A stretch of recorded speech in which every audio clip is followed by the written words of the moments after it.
À la une de Jeune Afrique cette semaine, une enquête sur la communauté Peul au Burkina Faso. Une communauté prise en étau, nous dit Jeune Afrique, entre l'enclume des djihadistes et le marteau de la junte au pouvoir.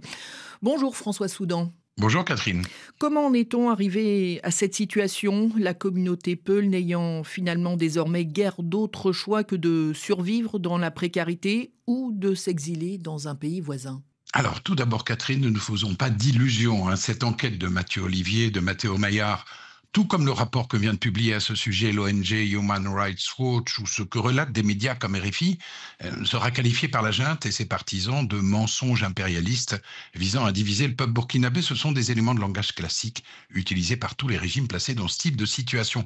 Le problème, c'est que les témoignages et les vidéos sur lesquels nous nous appuyons sont bien réels et que, comme disait Lénine, les faits sont têtus. Alors les faits, c'est quoi?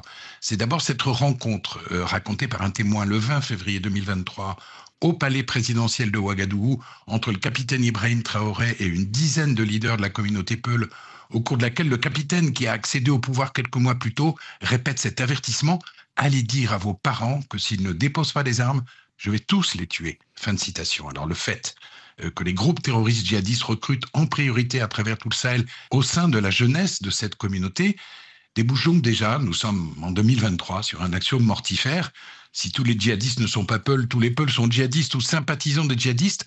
2 ans après cette rencontre, l'avertissement lancé par Ibrahim Traoré, Catherine, il était prémonitoire. Et pour être concret, François Soudan, vous décrivez dans le détail une opération menée récemment dans l'ouest du Burkina, opération appelée Tourbillon vers 2. Oui, Tourbillon vers 2, qui a eu pour cadre la région de la boucle du Mouhoun dans l'ouest en mars-avril de cette année et qui a mobilisé plusieurs milliers d'hommes, des hélicoptères, des drones dans une zone proche du Mali qui est un point de fixation majeur pour les djihadistes du JNIM et où l'armée subit de lourds revers. Alors l'objectif fixé par le capitaine Traoré était clair: nettoyer en particulier les provinces des Banois et du Sourou.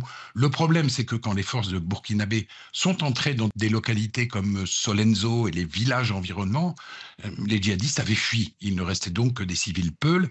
Et c'est là qu'interviennent les massacres d'au moins 130 personnes, pour moitié des femmes et des enfants, dont les effets ont été filmés, revendiqués, postés par leurs auteurs eux-mêmes sur les réseaux sociaux, accompagnés de propos à connotation génocidaire.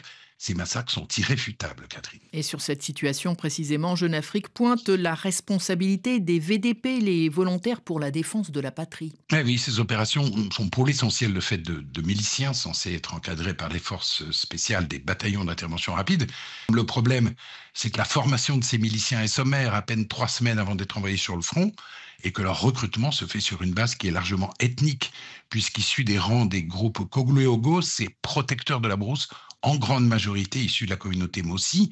Il y a donc là un processus de milicianisation des forces de défense, une réponse communautaire aux défaillances de l'État qui alimente et se nourrit à la fois d'un cercle vicieux, puisque l'on sait que les djihadistes d'abord en profitent cyniquement pour recruter parmi les Peuls, mais aussi qu'ils ciblent et massacrent en priorité les villages Mossi et Bobo. Vous savez, je pense, Catherine, que les autorités d'Ouagadougou, qui n'hésitent pas à établir une comparaison aussi indécente que délirante entre les médias qui leur déplaisent et la radio des mille collines, seraient bien inspirées de veiller à ce que leurs propres milices ne deviennent pas la version sahélienne des Interamwe.